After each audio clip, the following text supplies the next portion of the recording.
এখান থেকে পাহাড় আর জঙ্গল শুরু হলো। অ্যাকচুয়ালি আমরা এবার পাহাড় থেকে নামবো। এতক্ষণ তো নামলাম নিশ্চয়ই টক ছিল।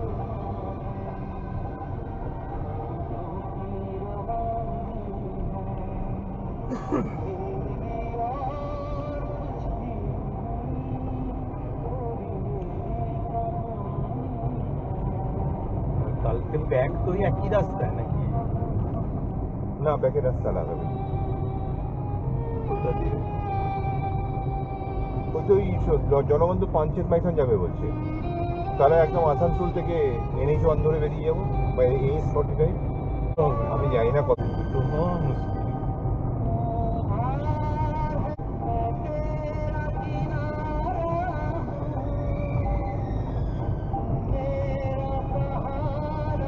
পাঞ্চেতটা মনে হয় এখানে বুঝতে পেরেছি, ওই যেখানে হ্যাঁ হ্যাঁ, ওটা আমার একবারও যাওয়া হয়নি।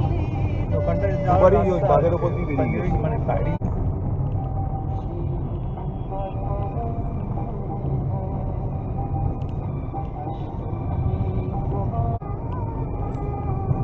বাদিক নিতে হবে।